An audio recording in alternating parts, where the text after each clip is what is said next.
c'est tout donné. L'épisode évangélique du jeune homme riche, c'est le genre de passage qui ne nous laisse jamais tranquilles.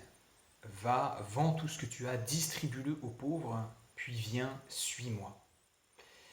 Ce texte nous montre sans équivoque un chemin sur lequel on n'a pas franchement l'impression de se situer. Alors, comment faire ? Tout d'abord, si notre but c'est de trouver pour ce texte une lecture confortante, apaisante ou qui résolve l'instabilité dérangeante qu'il provoque, c'est perdu d'avance. Quand bien même vous l'appliqueriez à la lettre, comme l'ont fait d'ailleurs de grands saints. Pour le premier moine de l'histoire, saint Antoine du Désert, l'écoute de cet évangile à la messe a été le déclencheur. Il a commencé par l'appliquer littéralement.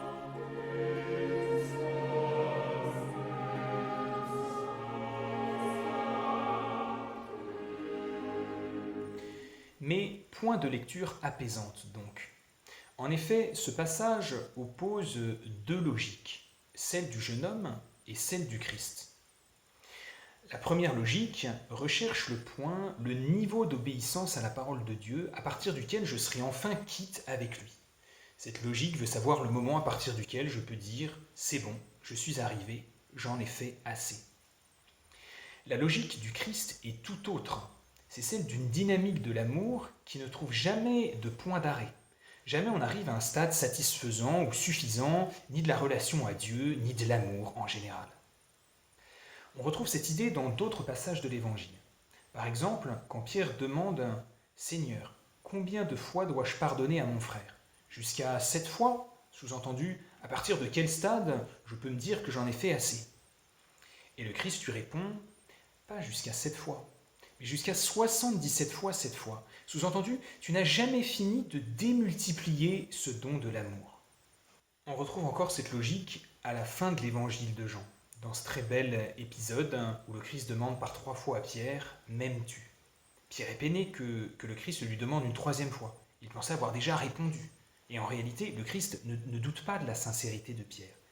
Mais il lui signifie qu'il n'aura jamais fini de répondre à cette question. Ou encore que la réponse à cette question, ce sera toute la vie de Pierre. Et d'ailleurs, comme au jeune homme riche de l'Évangile, le Christ dit alors à Pierre « Suis-moi ». Aimer, c'est tout donner, ça ne veut pas dire « une fois que j'aurai tout donné, je serai tranquille », mais ça veut dire « ton cœur n'a jamais fini d'aimer ni de se donner » et n'a jamais fini de faire grandir ce don et cet amour. Imaginez un époux qui dirait à son épouse « Écoute, ça y est, je me suis aperçu que je crois que je suis arrivé, je t'aime assez. » Évidemment, dans la logique de l'amour, cela n'a pas de sens.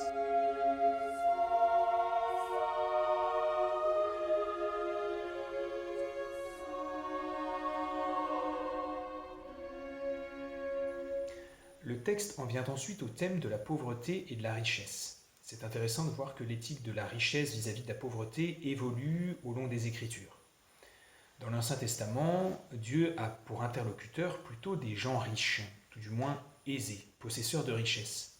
Abraham avec sa caravane et ses troupeaux, le peuple hébreu enrichi par l'or des Égyptiens, les riches rois David et Salomon, et même le personnage de Job. Et de ces hommes, le psaume 111 dit « Heureux qui craint le Seigneur, les richesses affluent dans sa maison. Cet homme de bien a pitié, il partage, à pleine main il donne aux pauvres. » L'éthique biblique de la richesse consiste donc d'abord à faire bénéficier le pauvre de ma richesse. L'éthique de la richesse prend Dieu comme modèle. Dans l'Ancien Testament, Dieu est celui qui est infiniment riche et qui répand cette richesse sur la pauvreté de l'homme. Un pauvre crie, le Seigneur entend. J'imite Dieu qui m'enrichit de ses bienfaits quand je répands ses bienfaits moi-même autour de moi.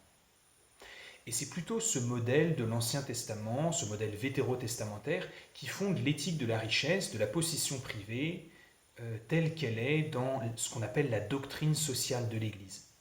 La propriété privée est légitime et potentiellement bonne parce qu'elle offre les conditions de ma liberté et de ma responsabilité.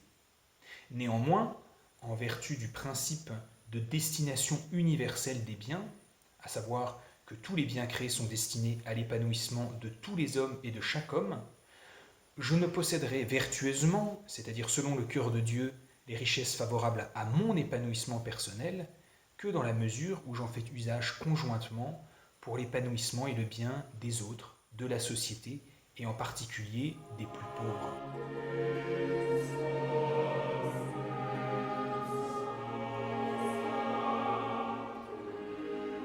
Mais dans le Nouveau Testament, Dieu se dévoile plus encore. Saint Paul nous dit dans la deuxième lettre aux Corinthiens, « Christ qui était riche s'est fait pauvre à cause de vous pour vous enrichir de sa pauvreté. » Ou encore dans l'hymne aux Éphésiens, « Ayant la condition de Dieu, le Christ ne retint pas jalousement le rang qu'il égalait à Dieu, mais il s'est dépouillé, anéanti, vidé, appauvri pour prendre la condition de serviteur. » Le double appauvrissement de Dieu dans son incarnation et dans sa passion vient approfondir plus encore l'éthique évangélique de la pauvreté et de la richesse. Imiter Dieu, ce n'est plus seulement faire profiter les autres de mes richesses, c'est plus encore laisser le Christ m'appauvrir. Il ne s'agit plus seulement d'aider les pauvres, il s'agit de me faire pauvre. Ce dévoilement du Nouveau Testament éclaire un niveau beaucoup plus profond de la pauvreté. Elle n'est plus seulement un enjeu social, elle est un enjeu personnel, spirituel, existentiel.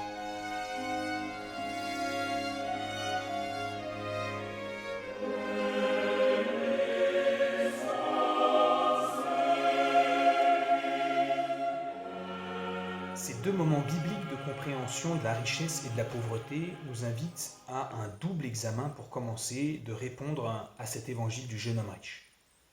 Premièrement, dans quelle mesure mes biens profitent-ils aussi au perfectionnement personnel d'autres personnes que moi-même, de la société et des pauvres en particulier? Et comment puis-je faire grandir cette contribution? Le romancier catholique italien Genio Corti, dans son magnifique roman Le Cheval Rouge, fait dire à l'un des principaux personnages « À quoi servons-nous, nous propriétaires, si ce n'est à donner du travail à ceux qui en ont besoin ?» Et deuxièmement, dans quelle mesure est-ce que je me fais pauvre? Dans quelle mesure je me dépouille? Je renonce à des richesses pour moi-même. Même le patron qui a les plus hautes responsabilités peut vivre ce dépouillement, cette frugalité personnelle. Renoncer à tel confort, tel honneur, telle possession, telle vanité, tel loisir, tel plaisir, pour être, comme dit la première des béatitudes, un pauvre de cœur, un pauvre comme le Christ. Alors vous l'avez compris, ces questions, il ne s'agit pas de les résoudre maintenant, c'est toute notre vie qui est appelée par Dieu à en être la réponse d'amour, jamais.